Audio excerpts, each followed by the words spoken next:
The beautiful thing about sports, especially in basketball in particular, is that anyone from anywhere can pick up the sport and play, because all you need is a hoop and a ball.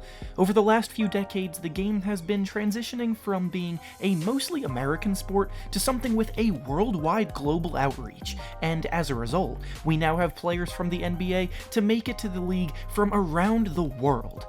Kids overseas that used to have dreams of playing soccer on the big stage are starting to fall in love with a new sport that grows in popularity around the world every year, being basketball. And one instance of this is today's topic of the video, being Tacko Fall of the Boston Celtics. Tacko has quickly become a fan favorite by many fans of the NBA, so today we're going to be taking a look back at where his basketball journey started, what he went through along the way, what kind of player he is, and what got him to this point. Before we start though, make sure to like the video and subscribe to the channel, as all support is very much appreciated. Now with that being said, let's begin. Fall's basketball journey started back in the country of Senegal, where he was born and raised. As a kid, Fall never even thought about basketball and actually liked soccer a lot more, but when he was 15 years old, he was identified by a man named Ibrahima Ndiaye, who created a program called Flying Star Academy. This was a place where young athletes could develop their skills, particularly in basketball, but could do so while also keeping an emphasis on education. When he first met Fall, he knew he would be a perfect fit for this program because Fall was already a dedicated student while also being 7'3" tall. So he visited his mother, told him that he thought her son would be perfect for his program, and she was very protective of Fall and always wanted to look after him as he grew up. So it took some time for her to be convinced to say yes, but eventually she came around, and from there, Tacko's basketball journey officially began. However, once Fall began at Flying Star, the team realized that there was a lot of work to be done with him, as he was genuinely not very good at the sport at all. He was terribly uncoordinated, couldn't even dunk a ball consistently despite being 7'3", and the risk of injury was always in the back of the trainers' minds. They debated back and forth for a while whether or not they should send him to an American school, which was originally always the plan, but they ultimately settled on continuing with that play after 1 year because they realized if he did suffer an injury, it would be better for him to be treated in American hospitals. So he packed his bags, hopped on a flight, and touched down in Houston, ready to showcase himself in front of colleges aspiring for a scholarship. When he got there though, more bumps in the road presented themselves. Ndiaye was promised by the coach of Christian Life Academy that he would have a spot on their team, but that fell through, so they went on a hunt for a new school that took 2 months, and ultimately found Liberty Christian in Florida. This was a very stressful time for him, his family, and his mentors, but it also may have been exactly the stroke of luck that they needed, because when scouts got the news that a player of his size was coming to the area, they notified Donnie Jones, head coach of Division I program Central Florida, and he invited Fall to meet with him.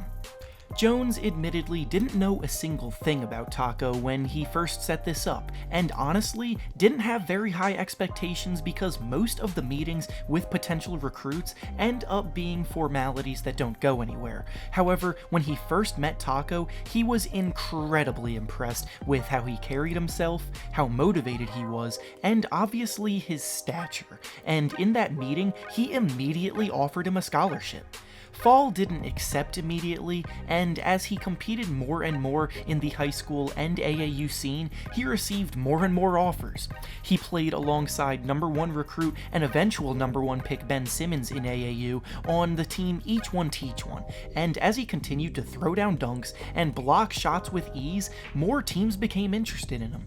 Fall could have gone to several big-time programs, but the thought of him going to a big school with a lot of media attention, it scared him a little bit because he didn't want to be rushed in his process of developing as a player, and at a big school, he would have massive expectations. So that, combined with the fact that his relationship with Coach Donnie Jones was already very strong, led to him eventually committing to UCF. When Fall got to campus and started, he was so excited to learn, be a normal student, and just fit in amongst his peers, and the UCF staff did everything in their power to be accommodating to him and make him much more comfortable. They adjusted his dorm room to fit better for someone his height, they heightened his shower, and got him a bigger bed that he would actually fit in. While things were going great off the court, though, another bump in the road came about for him on the court. The NCAA held him out of the beginning of the season because they questioned the legitimacy of his high school coursework, and after missing a few games, the situation luckily got sorted and he was allowed to officially begin his high school career. His freshman season went relatively well, and while he was still very much a work in progress as a player, he did show that there were some aspects of the game that he was just naturally great at, as he shot a massive 75% from the field and blocked 2.3 shots per game, while only playing 17 minutes per game. Just when things started to look up for him, though, Coach Donnie Jones got fired, and that legitimately devastated Tacko. Jones was the entire reason that he committed to play for UCF, and after that, he wanted to move on as quick as possible to the next level. But when UCF hired former NBA player Johnny Dawkins as their next coach, he was able to convince him to stay and continue to develop. His sophomore season is when he really started to come into his own as a player, as he started every game, averaged about 11 points, grabbed 9.5 rebounds, blocked 2.6 shots, and shot the ball 72% from the field. He was starting to fill out his previously thin frame, his touch around the rim was drastically improving, and most of all, his defense was becoming a real force in the middle. In fact, he was even named the Defensive Player of the Year in his conference, and after that season, he declared for the draft without an agent, meaning he could return to school after going through the process, and that's exactly what he did. After talking to scouts, he learned that they wanted him to improve his stamina and broaden his game, so he returned to UCF to try to do just that. In his next 2 seasons, he showed even more improvement under Johnny Dawkins, including a very strong senior season in which he helped lead UCF to March Madness.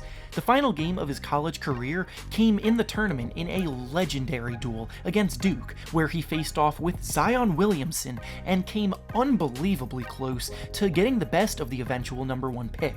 Duke ended up winning by 1 point, but it was a game that people started really to take notice of Tacko and think he could be a legit NBA prospect.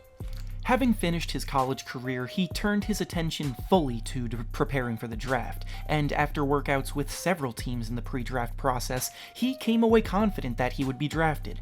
He was so confident even that despite not even being invited to the green room on draft night, he attended the draft anyway and sat in the stands, expecting to hear his name called sometime in the second round. But unfortunately, 60 picks came and 60 picks went, and none of them were Tacko Fall. Sure, in the moment he was definitely upset, but he took it on the chin and continued to work, and that paid off for him when the Celtics invited him to play for their summer league team. He accepted the invite, played well for them, and impressed enough to stick around.